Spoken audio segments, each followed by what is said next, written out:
Dear listeners, welcome to the third episode of our podcast series, Big Data, Big Challenges, and Big Real Success. My name is Anna Przybyl, and I will be your host. Speaking from a business perspective, I will ask my guests, experts in data and AI field, questions as they share their insights, real-world challenges, and professional experiences. I hope this will provide valuable knowledge from different perspectives. These podcasts are made possible thanks to the boutique company Sofixit, which specializes in data and AI-related projects, services, and solutions, such as data lakes and data lakehouses. Sofixit is also known for their non-profit initiatives, which have a positive impact on the entire industry, so it's worth following their LinkedIn channel. Today, we will talk about the development of artificial intelligence, what is hype and what is real. And our special guest is Adela Muresan. Hello, Adela. It's great to have you here today. Oh, great to be here. Thanks for the invite. Could you tell us a few words about yourself and your place in the world of data? Yes, of course. My background in data started more than a decade ago, starting working on big data and AI. Before it was such a buzzword and everybody was talking about it. But I could see the benefit of the data project and data as an asset.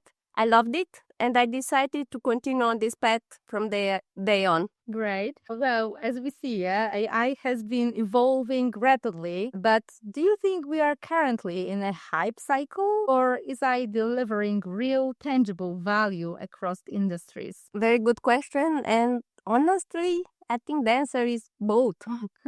For sure, we are in a hype cycle.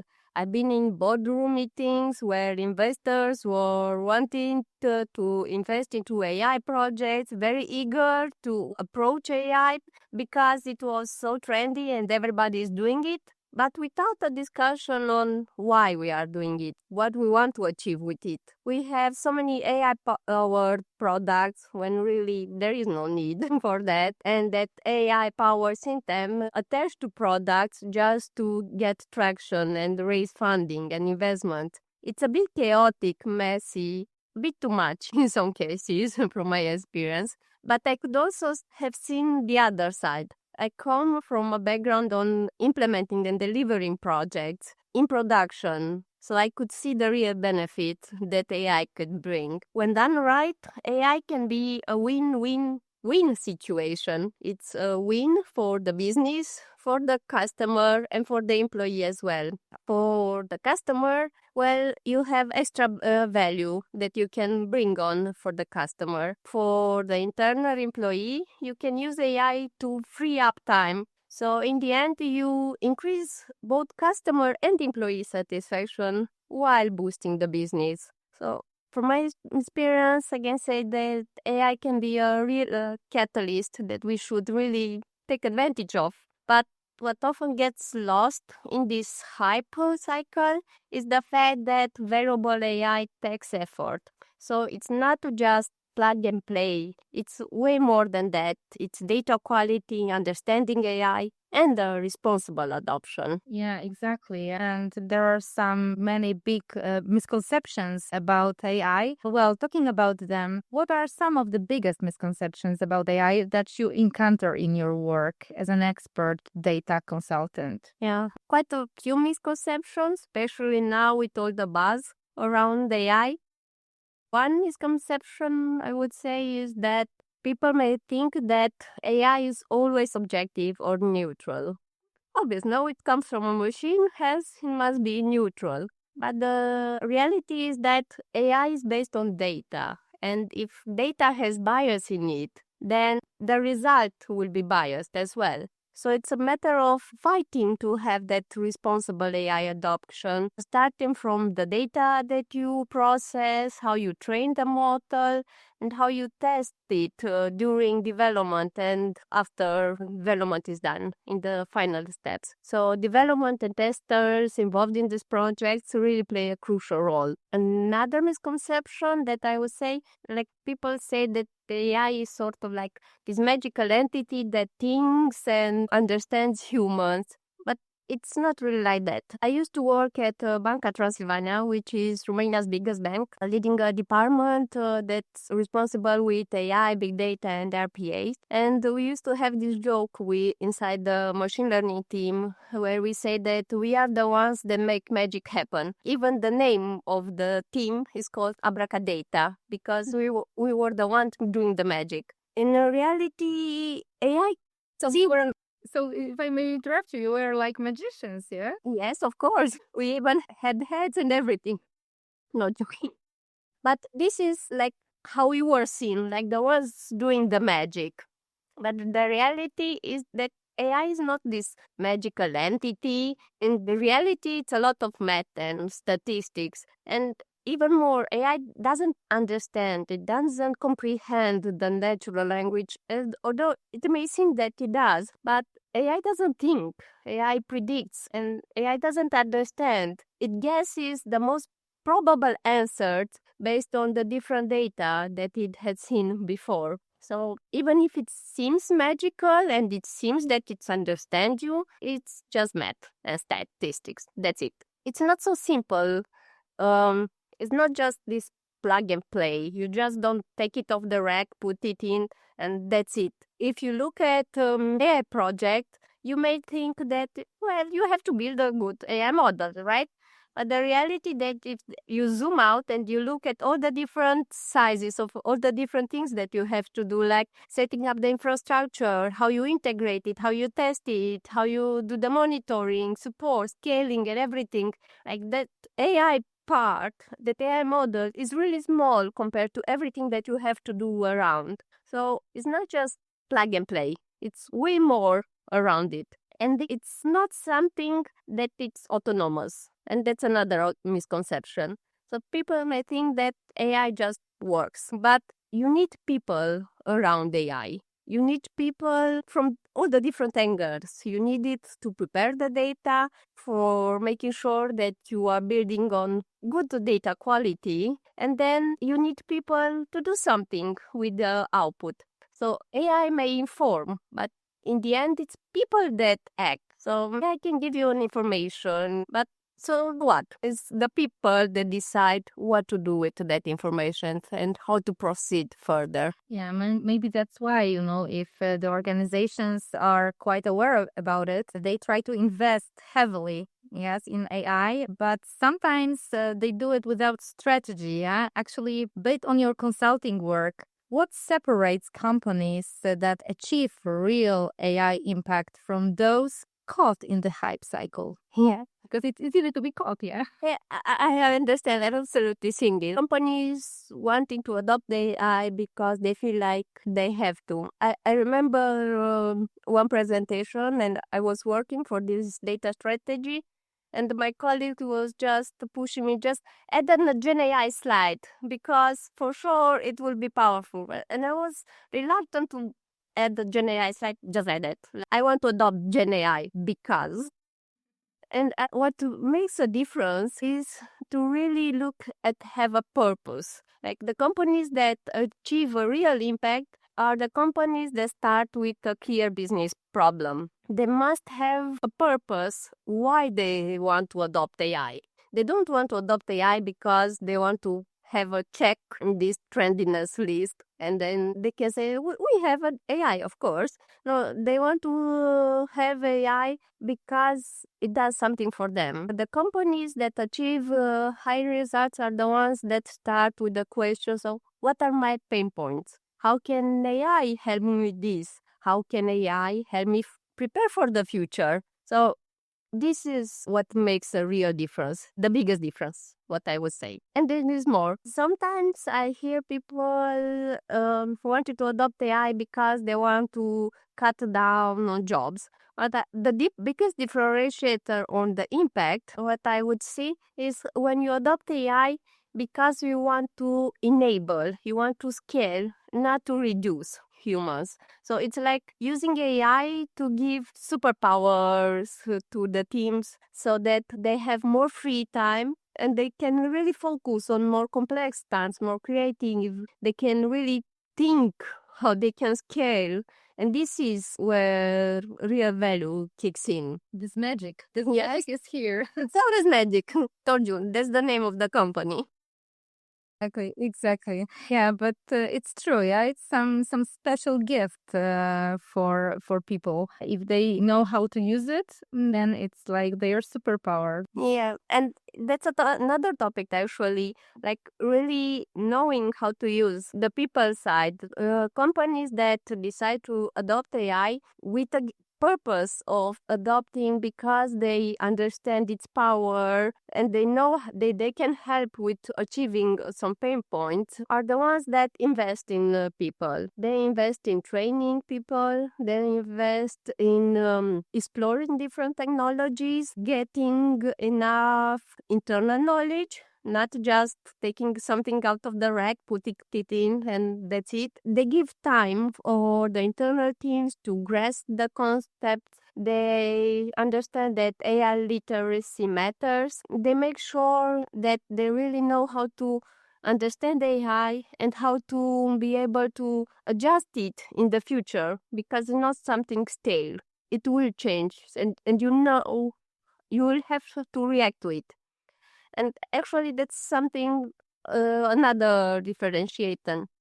Like the hype companies would adopt it because it's trendy and it's cool, and they do a big press release and they stop. But the other companies that they really achieve AI impacts are the ones that realize that it doesn't stop with putting AI in production. It's making sure that you are able to monitoring and be able to react to it and to scale it further. And when it comes to scaling, it's not so easy as I may known, because it causes also many issues here when you start with something small, but then you have to scale it. We see that it's some challenge to do it in the organization when the project is developing. Have you had such experience as well? Yes, we have to scale on solid ground. And I think that's one key area that we need to understand that before going forward, you have to build a solid foundation. You have to build a solid foundation from understanding the technology, but also around the data that you are working on. In some cases, yes, we have generative models that generate and are general, but also we have cases when we have models that rely on customer data. And in this part, you must make sure that you have a solid foundation. So in some cases, starting with a use case, it's not actually the best idea. You know the direction that it will help you with that. But before reaching that use case, you must make sure that you have a solid data platform and a data foundation. You have to have clean, reliable data to work on. And only after that you can scale. Because scaling without a solid foundation is fast track to burnt budgets, problems, issues, and even loss of trust in AI in sense. So making sure that you have these capabilities, like having the capabilities ready as a project in itself, it's something critical that you must make sure before being able to scale. Okay, and when we are talking about this data, how do you see the role of data quality and governance evolving in AI development? And what are the biggest challenges organizations face in this area? You've said a little bit, I know, but I think that it's worth talking about it a little bit more because it's quite important. Yes, it is very important and honestly often overlooked. Like people love these Gen AI models, but sometimes not just like that. It's customer data that they rely on that's tailored for that customer. And in this part, data quality and data governance is becoming mission critical. Actually, if you look at the success of an AI project, is more affected than of the data than the model that you use. So if you get to like 70% accuracy and you want to have better results, probably changing the model will not affect so much the result as looking at the data you're building on. So this is the first step, like making sure that the data you're working on is solid and clean and well structured, actually. And then it's also the topic of data governance. Like, that's your safety net.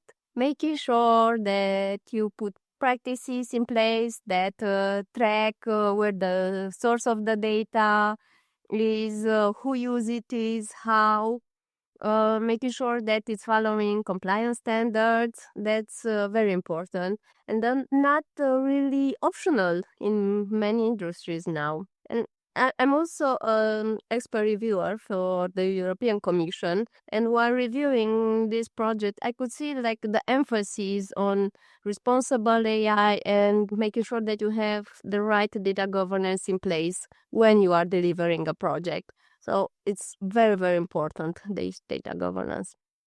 There are some challenges in the process. I agree. Often companies, especially like very large companies, have different departments, different teams, and they start having these silos. Like, I have this team, I'm generating data, and then and everything is silos. So it's not something uniform that you have. And that's an issue.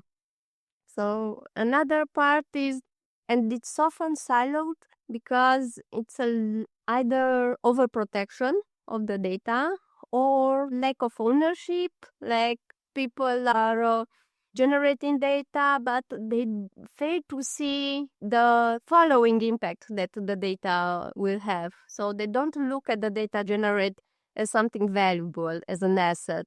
They just see it as an end result or a side result of a project that they are working on. So, but this data is really valuable if it's on good quality. So they get to be very linked here. And also the lack of understanding on the data that we have is often the one that is postponing project or delaying or even dismissing a project, because maybe the data protection team doesn't understand how you use the data, and or the business line doesn't understand how you're going to use the data, what data you're going to use. But this data governance is actually the enabler here that strips away all this discussion, and they enable the project to move forward.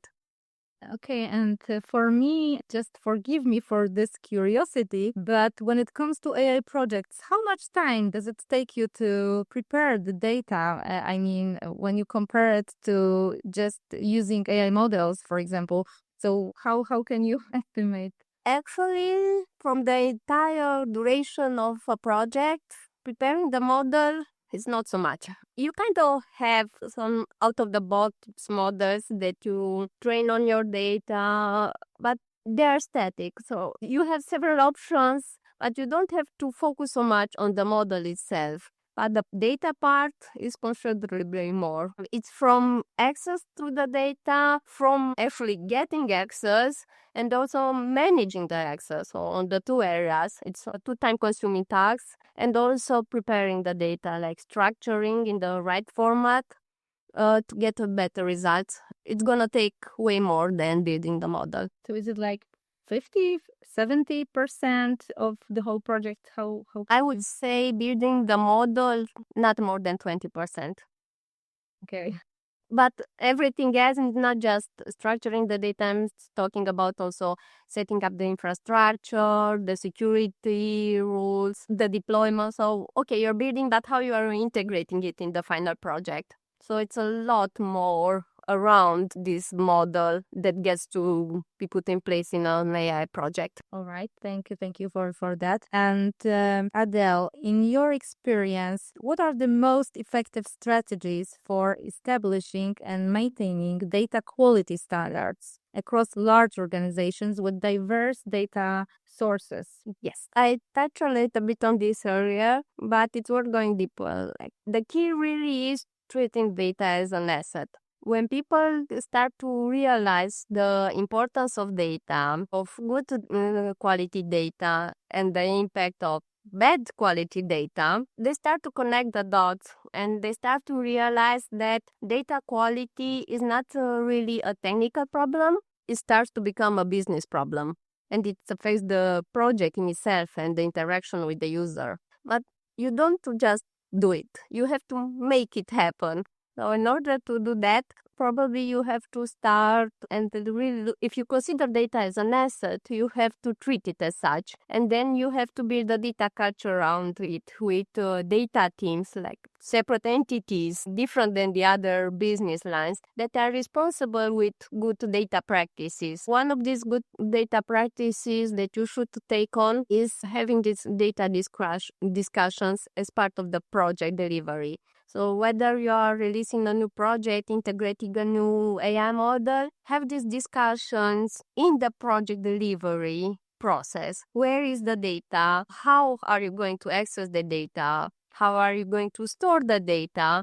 Who will access the data? Make it part of the process. Like, you don't move forward unless you have these discussions. And this is something that the data team should impose and have this discussion. But it's not imposing as in they come and they say, no, this is what we say. It must be a communication and collaboration between the business lines and the technical teams and the data teams, so they achieve together everything that they do. And of course, this data needs to have like a place where it is, like a solid data platform. Not saying that you should put all the silos in one big group and that's it. You have to make sure how you are organizing it. So there are some like general rules how you organize this data, like the different data layers and how you should structure them. And making sure that you follow these guidelines really helps reduce the errors and also makes future projects more stable and more scalable. And also what I would add is like the automated checks and monitoring, making sure that you have it automated. I also was managing the automation part of which is something that I love. Like, I really say that whenever you have to do something and you can automate it, like, just do it.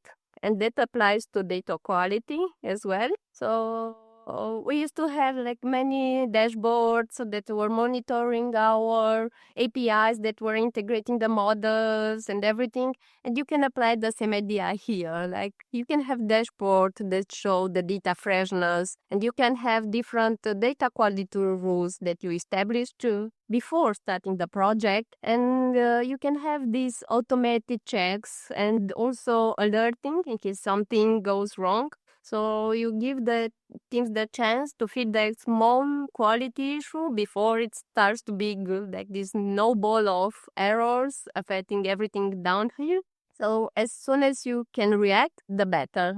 So just automate everything around this data quality that you can do. It's for sure, makes life easier for data scientists and data engineers, to monitor all the systems. Because probably in the future it will be like a challenge, with more and more data coming and more projects in different companies. Because how to do it, when we don't have the specialists. But here we come to another question that I've prepared for you. Well, when it comes to this data and data quality, data governance, and data silos, how do you approach data silos in enterprise environments? What techniques have proven most successful for creating unified data ecosystems that support AI initiatives? Because it's a challenge. Yes, sometimes actually companies don't even realize how siloed it is until they start a cross project or until they have reports that start to show conflicting numbers. Like, I've seen it happen. We had a case and we were looking at a report done by one team and they were showing something, and the report done on a similar topic done by a different team based on a different data and showing different numbers. And then we realized that the meaning of that information differs. And because actually it makes sense because it was independently treated.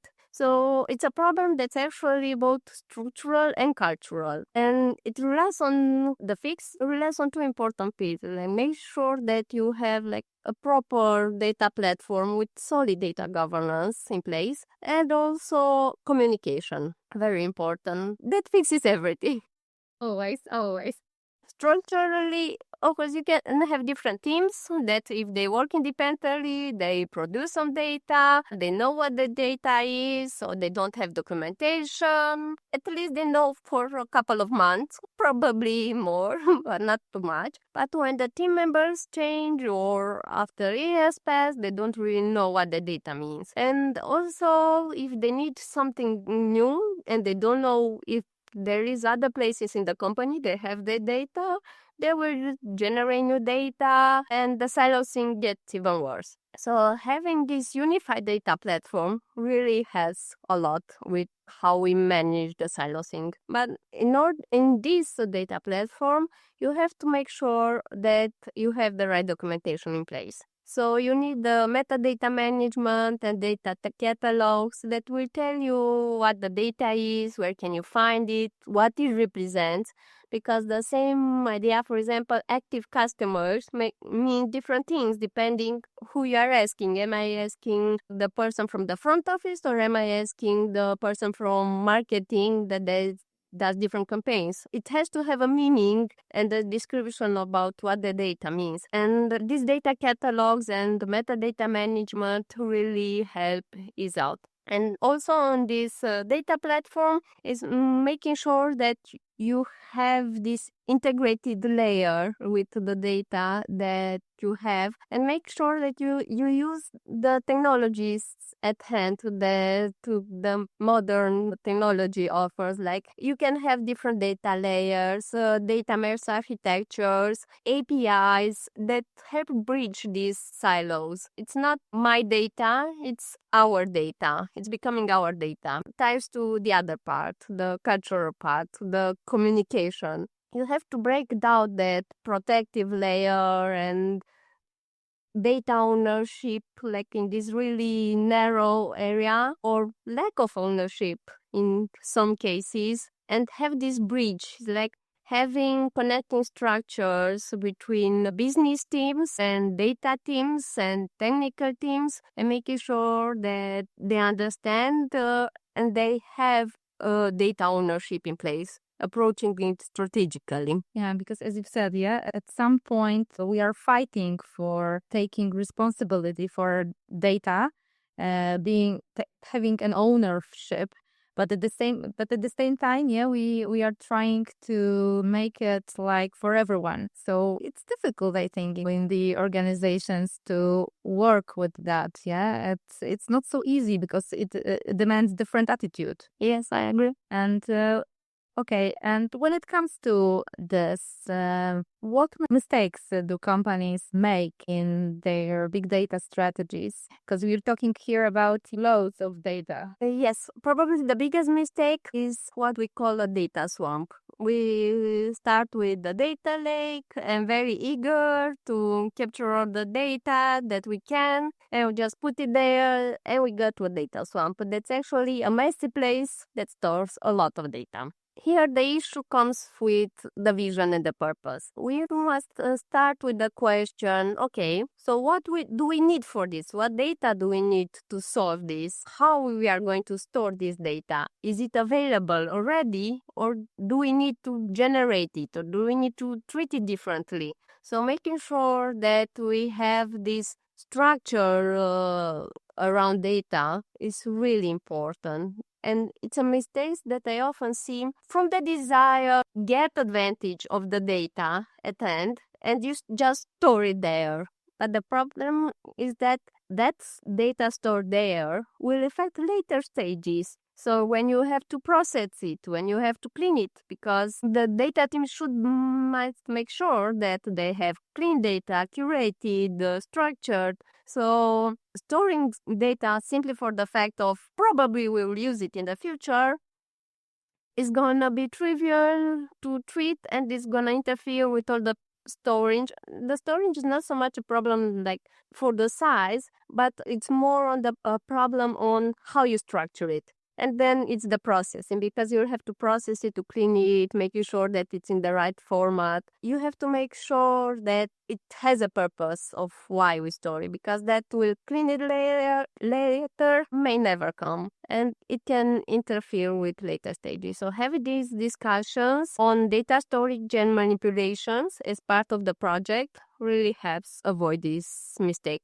And it's also moving back to the communication. It's the communication how we want to store it, and also the communication around what we are going to do with the data. Sometimes it's also communication about the technologies that we have at hand on big data technologies, and I've seen it from both sides, like either dismissal or rushing to adopt some new technologies in the big data realm. But it's a lack of communication here. Again, we need to have active talking and listening to the other's perspective. What we can do here is start with a deeper understanding on the technology that we have at hand. We'll enable that, make sure that we give the team the availability of their time and resources to research technology. But then also on the other side, once you have tested it, to be really honest, like,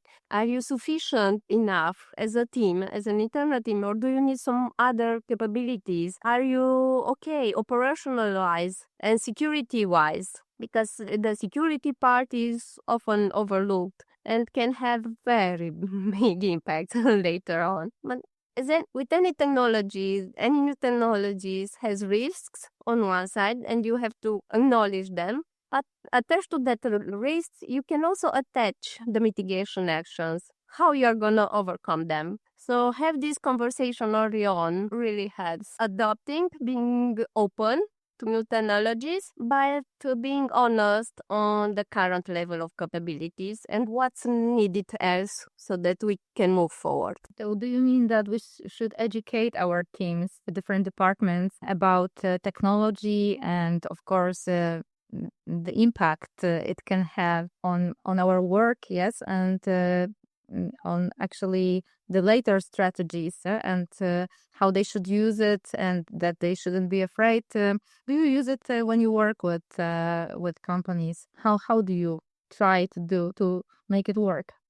I always say that actually data projects are not just technological problems. Like, sometimes it's a change management problem. It starts from making sure that you have the right tool at hand and having the openness to discuss them. Sometimes technologies are dismissed because people are afraid to adopt something new. Because if it's new, it's a blurry image. You don't know what it is, how to approach it, and it's easy to just say no. You're safe, right?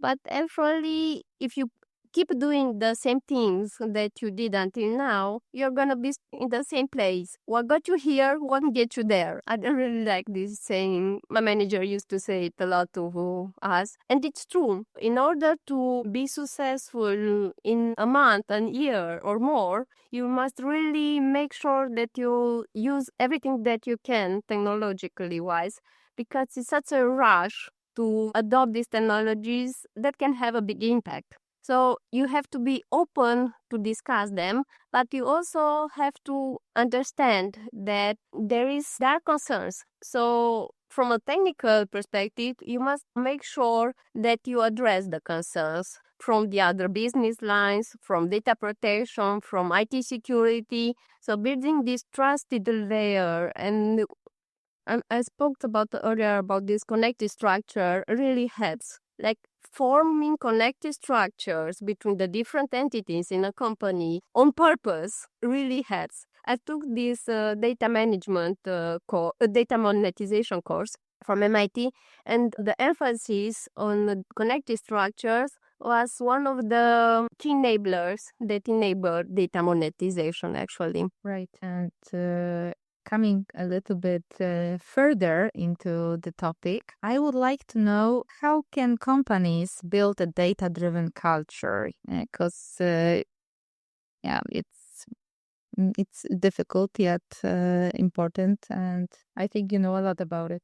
It's very important because in the end, you can have the best data platform, all the data quality rules. But in the end, if you just stick to intuition or even worse, you tend to follow the same patterns that you did and not adopt data-driven culture, you're still in the same place.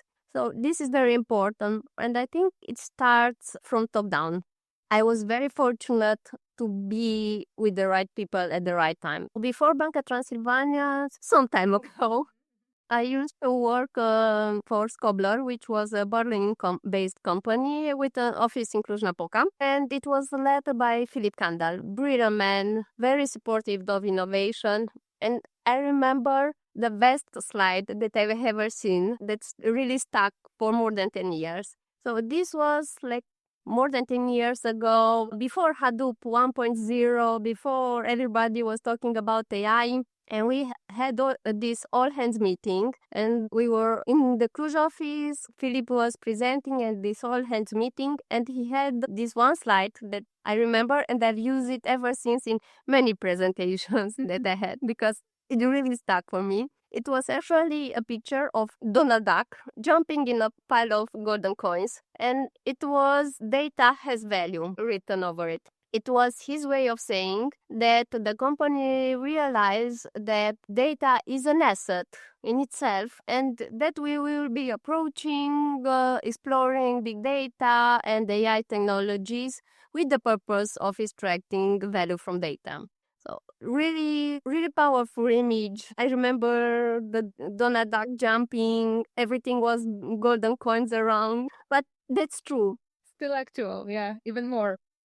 It stuck with me, and it was that slide that made me wonder what's really so important, and it was the beginning of my data journey. So thanks, Philly, for that. So, but here it was a decision that came from the CEO. So the first part is actually the buy-in that we need from the company. Level 1, 2, 3 on the organizational chart should really come together and really have discussions about this and look at data as an asset in itself. And if you start to look at this, and also speaking of organizational charts, we should speak about building a data management team, like separate structure, different teams that work cohesively between them in these data management teams, but also the integration between the teams and the business lines. Data stewards, inside teams, training and support really makes a difference. Not everybody is familiar with solid data principles from the beginning, and that's okay. But people need to be trained, supported, and empowered to use the data for better results. And once you get to these better results, what's also important is that you showcase it. You showcase the benefits as they happen, whether you have some good analytics that brings out some meaningful insights, or you have an AI model integrating into an automation pipelines that really optimizes the process. Just make sure that it's visible. Lead by example and celebrate success, because others will understand the benefit of using data afterwards. And also build communities, like build data communities, have an internal chat either on Slack or Teams, a meeting, a group that people can join, and where they can share insights on the different best practices that they have or the different outcomes that they have for the projects they encountered, either positive or even lessons learned that help as well. Building these strong communities around data and understanding that data is an asset is actually what triggers everything. So once you start to understand that data can have benefits, people will start to adopt and be more data driven. Yeah, exactly. Yeah, maybe your slides should be everywhere, on every meeting, that data coins, and so on. Yeah, and this Donald jumping in these coins, because yeah, it actually sometimes we don't understand, we don't see the power of data, and we don't actually collect them. Think about meetings on some platforms that we do every day with our clients. This this is great knowledge, yeah. And sometimes we just omit or just don't think about collecting this data. That could be useful for many reasons, actually. So, but of course, it's not only to this point, but yeah, I think that what you've said before is quite crucial. Yeah, that data is important. How you store it and how you manage it, and of course, then you can start building. Of course, there is also a lot of on our side people and communicating together and to be aware where we are and that actually it's not only hype. No, it's not. I could see it like firsthand. I can confirm it really works. I've seen it in production. Okay. And actually, talking about it, you have a background, yeah, in finance and data consulting as well. So, how do you see AI transforming financial services beyond automation and risk management? Because these are the two key points, but what were the others? I used to have this question quite a lot. Like when I was telling people I'm working in banking, they would either say, "So you're in the risk department, right?" I have in that, but there's not just that. Also, then you're automating processes. That's another part, but it's not just that. So it's so much more that you can do. And it depends. For us in Banca Transylvania, the customer was very important. So customer satisfaction and customer experience was a crucial point for the company. And then we were starting to consider how can you use AI around that. So making sure that we use AI to enable better processes for the customer and enhancing the customer satisfaction was crucial. So that's one area where we used AI and also where any bank and financial services use it. Either like for very personalized recommendations for the different products that the financial institution offers. Hyper personalized UX. It's something that I'm very sure that will be developed in the near future. Making sure that we tailor specific for that user and making sure that we capture that as soon as it's possible. That's another area. Like combining real-time data and with AI. That's another area. For example, imagine this use case, like the user has a problem in an app and they are just stuck. But we can capture the data, and having the AI model, we can predict, okay, so what are the next steps? How we are going to solve that? So have this integration, we can react proactively to user problems and enhance his experience. Also, there are many areas where you can focus on that user. Banks, of course, have a lot of financial data, transactions, spending behaviors, and you can use that to build a personalized financial coach tailored for the user. Many areas around the interaction between the user and the company. To give an example that we've implemented in Banca Transylvania, for example, instead of a person going to the bank to update their data once they change their ID cards or when they expire, they can do it online through a chatbot. But behind the scenes, it's a series of machine learning models that know how to read the ID card data to detect the picture of the ID card data so that we store it in our system only the ID card and not the entire picture that the user shows. Is face recognition, face comparison, compare that with the faces from our system, liveness detection, the card truthfulness detection, and it's everything wrapped inside the chatbot that the user sees. So the user sees just the chatbot, but behind the scenes is quite a series of machine learning models that the teams implemented. This chatbot is actually another area that it's starting to get a lot of traction and a lot of attention, especially with all the GenAI models that we have now. So we have this conversational AI starting to develop a lot for external customers. It was in our case, but also for internal use cases as well. For example, you can have a chatbot for employees where they can go and ask about the different rules and the compliance rules that we can have. Or we also have a use case where they can find different errors and how to approach different steps in the different internet applications that we have. So putting these Gen AI LLM models on top of company data and having this conversational AI, it's very important and very impactful actually. And in the future, I think it is gonna be a lot of focus also on this multimodal, like text to text, audio, images. But this part, audio to action, is going to be a lot of open doors.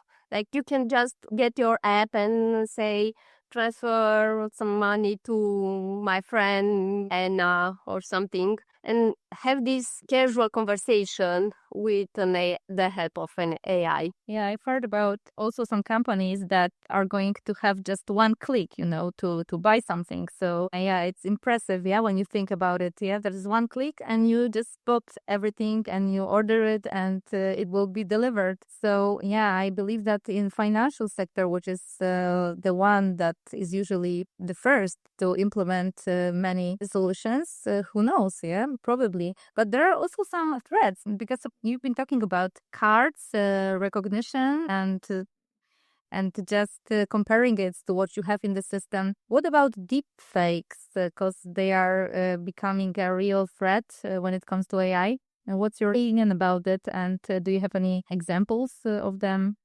Yes, we actually had to tackle this issue, and we did it on two steps. Like we have a truthfulness detection for the ID card.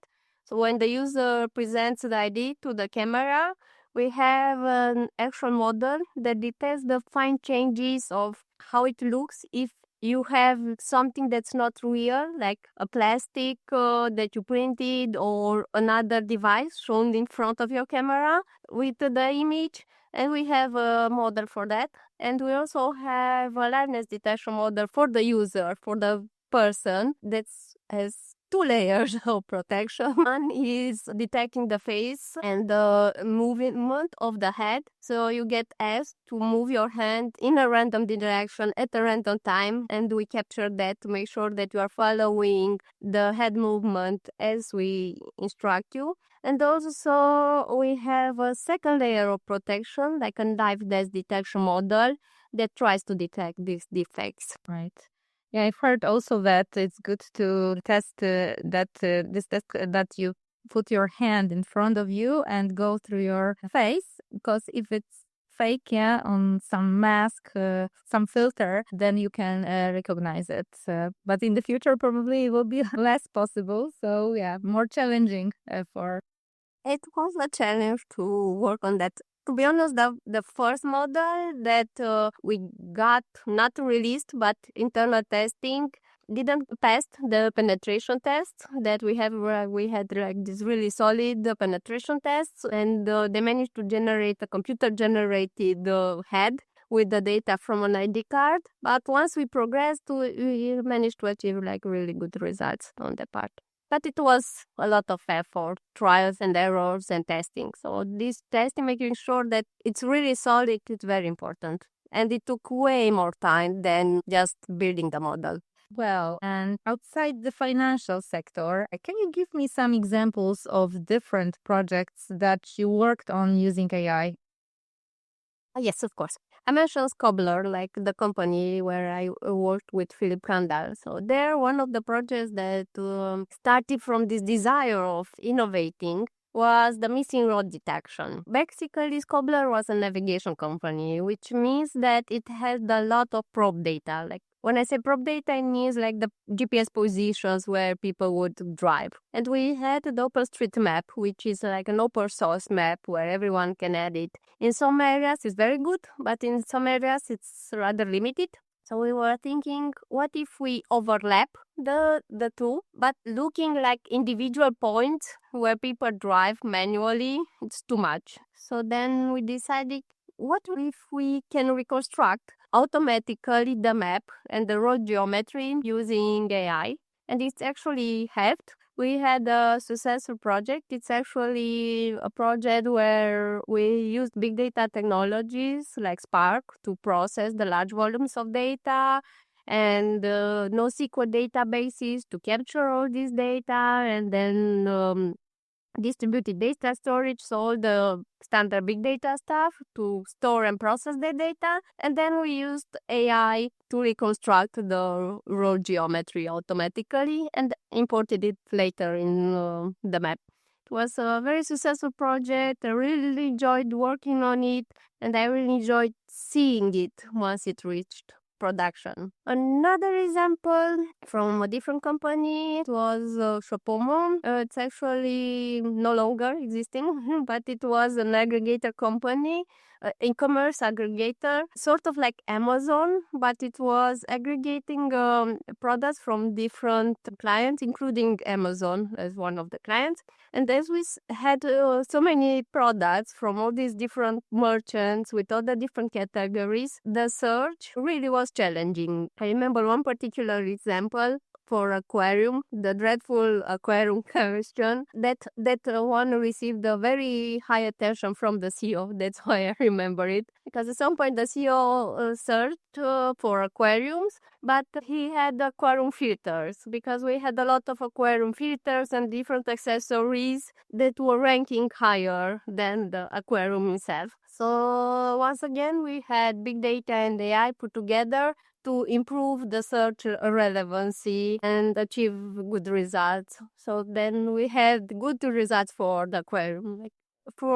We even had one Halloween when we were working on this part, and we had a 3D printed headset with aquarium not found, like the scary part.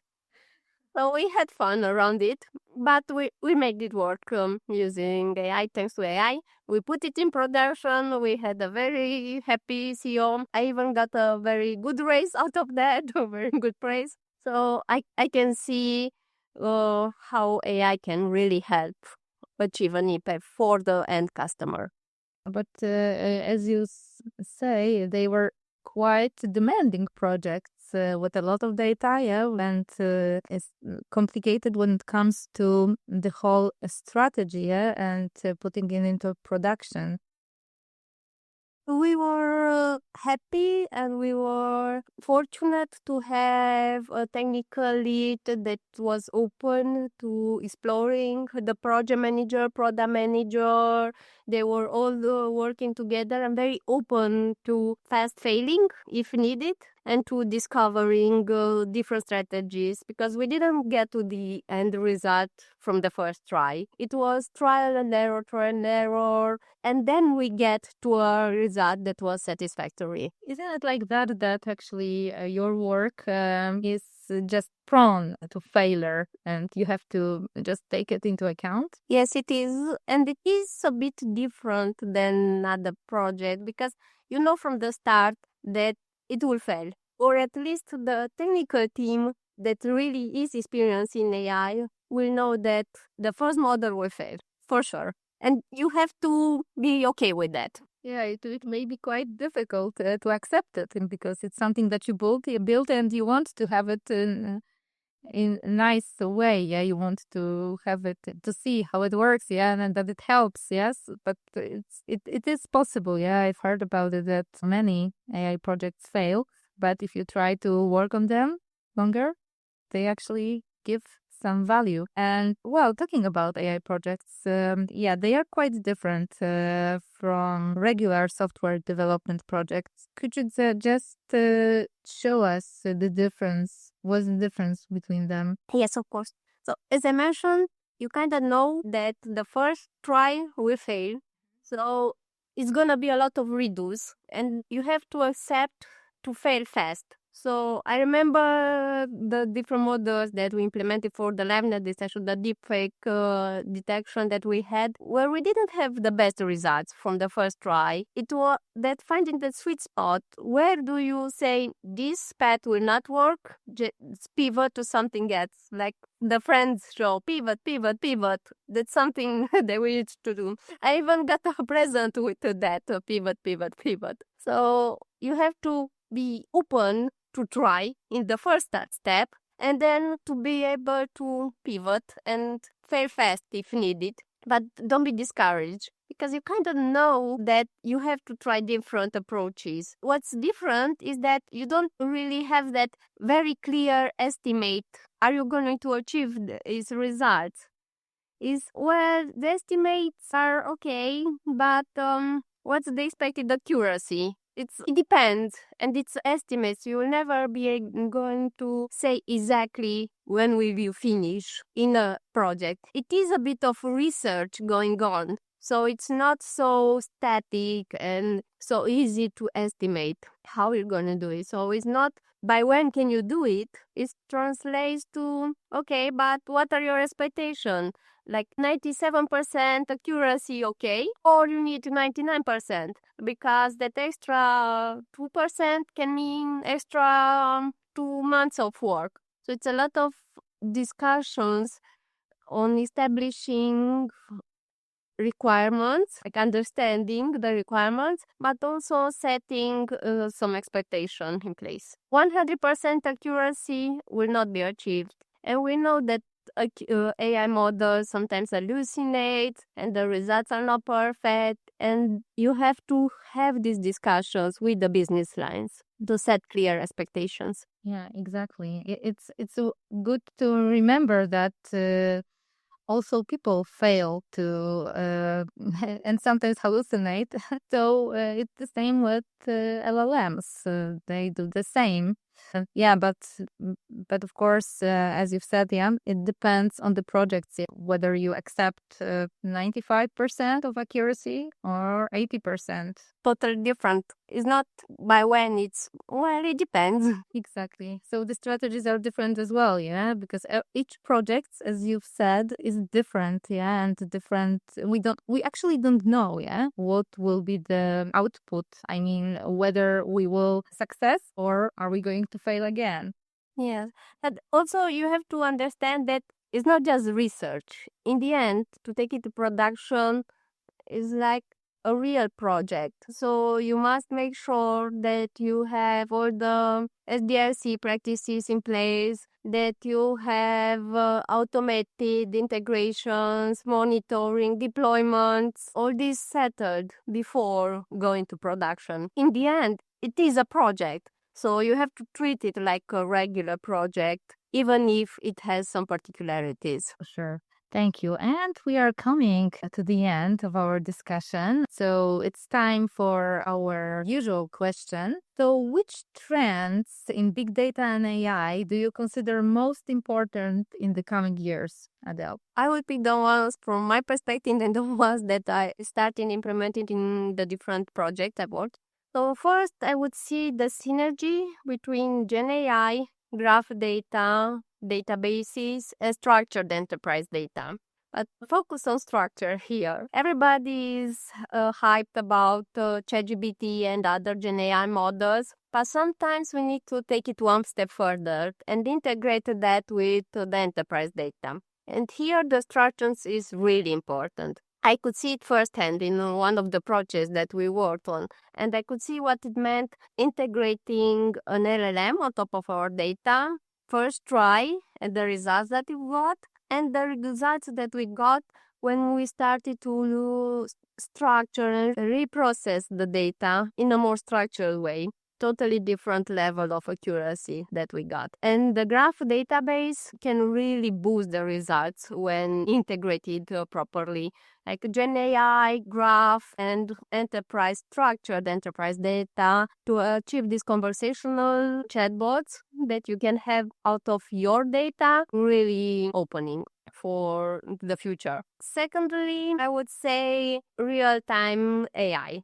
So the synergy between real-time systems like Kafka and other real-time processing and integrating AI in this pipeline. So customers and companies want the results now. Like if it's for a fraud detection, another use case like a reaction to user problems, you want it now as it happens, not in a few hours or a few days when a job process is and it finish. So this integration between real-time processing AI is starting to get a lot of traction and a lot of focus lately.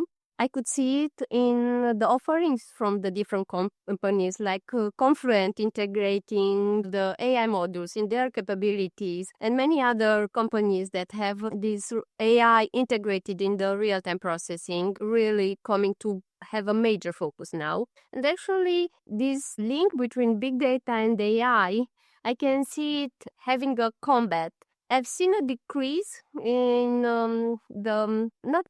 it's more than focus, the acceptance and the interest in big data technologies in a relationship to AI. So they were separate but not together as much. But I can see that it's coming back to have more and more traction and more use cases that they enable. Another use case I mentioned, the multimodal integrations, images, audio, that audio to task really gonna change a lot of integrations. There's a lot of the customer experiences that we have. And then everybody's talking about AI agents now. So automation meets intelligence, not more rule-based automation, but rather having an AI agent that is able to integrate with the systems at hand and is able to understand the context, reason, statistical reasoning, and take actions based on that.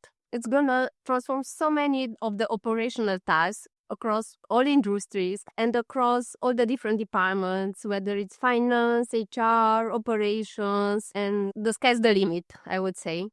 And it's these very exciting times where we have the technologies, we have the big data technologies to process the large volumes of data. Storing is becoming a commodity. So it doesn't cost too much to store all this data. We have all these awesome AI models that keep getting developed. Some are even open source. And you have all these technologies at hand. And it's just some exciting times to be building in this area. Adela, thank you for being with us today and sharing your valuable insights on AI, both what's real and what's hyped. I hope you liked this experience with us. I did. Thanks to all listeners as well for joining this third episode of Big Data, Big Challenges, and Big Real Success. We look forward to having you back for our next conversation with another industry expert. Thank you very much. Thank you. Bye.